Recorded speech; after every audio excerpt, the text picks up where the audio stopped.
മുഹമ്മദ് ഷഹീദ് തുടരുന്നുണ്ട്. ഷഹീദ്, ഈ പറഞ്ഞ ഒരുപാട് ഘടകങ്ങൾ ഇക്കുറി ലീഗിന് പരിഗണിക്കേണ്ടി വരുമോ? ഈ ജില്ലകളിലെ പ്രാതിനിധ്യം നേരത്തെ പറഞ്ഞതുപോലെ തന്നെ, മാത്രമല്ല ഒരുപാട് നേതാക്കന്മാരുണ്ട് അവിടെ. നേരത്തെ തന്നെ പാർലമെന്റ് രംഗത്തേക്ക് വന്ന നിയമസഭാ അംഗത്വം ഉള്ള പരിചയസമ്പന്നരായിട്ടുള്ള നേതാക്കന്മാരുണ്ട്. ലീഗിന് നേതൃത്വത്തിന് ഒരുപക്ഷെ അതൊരു വലിയൊരു വെല്ലുവിളിയായി, ആരെ തിരഞ്ഞെടുക്കുമെന്നുള്ള കാര്യത്തിൽ ഒരു വെല്ലുവിളി അത് മാറുന്നുണ്ടോ ഇത്തരം കാര്യങ്ങൾ? പിന്നീട് പറഞ്ഞ ഈ വകുപ്പ് വിദ്യാഭ്യാസ വകുപ്പ് മാത്രമാണോ, മറ്റേതെങ്കിലും വകുപ്പിന്റെ കാര്യത്തിൽ അങ്ങനെ വെച്ചുമാറ്റത്തിനുള്ള സാധ്യത കാണുന്നുണ്ടോ?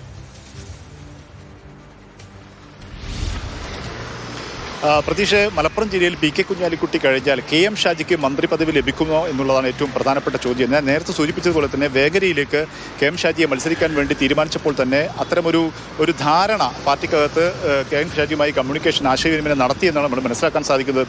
ഒപ്പം തന്നെ ഷാജി രണ്ടാം പിണറായി സർക്കാർ അധികാര തുടർഭരണം ഉണ്ടായ സമയത്തൊക്കെ മുസ്ലിം ലീഗ് പ്രവർത്തകരെ പോലും ആശയക്കുഴപ്പം ഉണ്ടാക്കുന്ന രീതിയിൽ വലിയ തോതിലുള്ള ഒരു ചാഞ്ചാട്ടത്തിൻ്റെ ഒരു മനോഭാവമൊക്കെ ലീഗ് പുലർത്തിയ സമയത്ത് പാർട്ടിക്കുള്ളിൽ അടിയുറച്ചു നിന്ന് പിണറായിക്കെതിരെയൊക്കെ അതിരൂക്ഷമായ പ്രസംഗങ്ങൾ നടത്തി ആ രീതിയിൽ പാർട്ടി പ്രവർത്തകരെ ഈ സംവിധാനത്തിനുള്ളിൽ അടിയുറച്ച് നിർത്തുന്നതിൽ നിർണായകമായി പങ്കുവഹിച്ചൊരു നേതാവ് കൂടിയാണ് കെ എം ഷാജി എന്നുള്ളത് നമുക്കൊക്കെ അറിയാവുന്നതാണ്. ഇക്കാര്യങ്ങളൊക്കെ ഷാജിക്കൊരു ബലമായി നിൽക്കുന്നുണ്ട്. അതുകൊണ്ട് തന്നെ ഷാജിക്ക് മന്ത്രി പദവി കൊടുത്തില്ലെങ്കിൽ അത് വലിയ പ്രശ്നം ലീഗിനകത്ത് രൂപപ്പെടാനുള്ള സാധ്യത വളരെ കൂടുതലാണ്. അതുകൊണ്ട് തന്നെ ഷാജിയെ പരിഗണിക്കേണ്ടി വരും.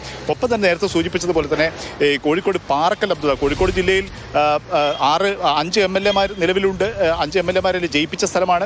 ഒപ്പം തന്നെയാണ് വടകര, നാദാപുരം, കുറ്റ്യാടി പോലുള്ള സ്ഥലങ്ങളിൽ വളരെ പ്രധാനപ്പെട്ട ഒരു സ്വാധീന ശക്തി കൂടിയാണ് അദ്ദേഹം. അദ്ദേഹത്തിൻ്റെ ഇടപെടൽ ഈ പ്രത്യേകിച്ചും UDF-ൽ കോൺഗ്രസിന് കോഴിക്കോട് മന്ത്രിമാരാരും കോൺഗ്രസിൽ നിന്ന് വരുന്നില്ലെങ്കിൽ പാറക്കൽ അബ്ദുള്ളക്ക് പ്രത്യേകിച്ചും പരിഗണിക്കേണ്ടി വരുന്ന ഒരു സാഹചര്യം ഉണ്ടാകും. ഒപ്പം തന്നെയാണ് കാസർഗോഡിൻ്റെ പരിഗണന.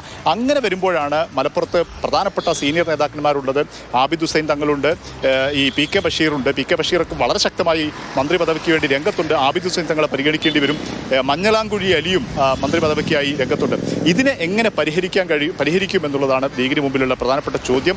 ഇതുമായി ബന്ധപ്പെട്ട സജീവമായ ചർച്ചകൾ, തിരക്കിട്ട ചർച്ചകൾ ലീഗിനകത്ത് നടക്കുന്നുണ്ട് എന്നാണ് നമ്മൾ മനസ്സിലാക്കാൻ സാധിക്കുന്നത്.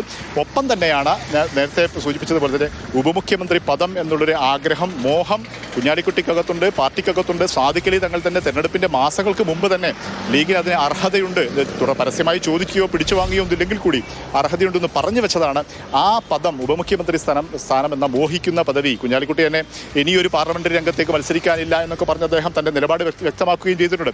അങ്ങനെയെങ്കിൽ UDF-നകത്ത് തന്നെ അങ്ങനെ ഒരു സെന്റിമെന്റ്സ് കൂടി വർക്കൗട്ട് ചെയ്ത് ആ രീതിയിൽ ഉപമുഖ്യമന്ത്രി സ്ഥാനത്തേക്ക് കുഞ്ഞാലിക്കുട്ടി വരുമോ, അല്ലെങ്കിൽ അതിനെ എങ്ങനെ കൈകാര്യം ചെയ്യണം, ഇത് സംബന്ധിച്ച സജീവമായ ചർച്ചകൾ. ആ ഉപമുഖ്യമന്ത്രി സ്ഥാനം എന്നുള്ളത് എന്നതിലുപരിയായി മന്ത്രിപദം സംബന്ധിച്ച് പാർട്ടിക്കകത്ത് വലിയ പരിക്കുകളില്ലാതെ, തർക്കങ്ങളില്ലാതെ ഇപ്പോൾ ലീഗിൽ മന്ത്രിസ്ഥാനം സംബന്ധിച്ചൊക്കെയുള്ള കൂടിയാലോചനകളിലേക്ക് വരുമ്പോൾ ആരെ മാറ്റി നിർത്തും, ആർക്ക് പരിഗണന നൽകും എന്നൊക്കെ വളരെ കൗതുകമുള്ള കാര്യമാണ്. വിദ്യാഭ്യാസ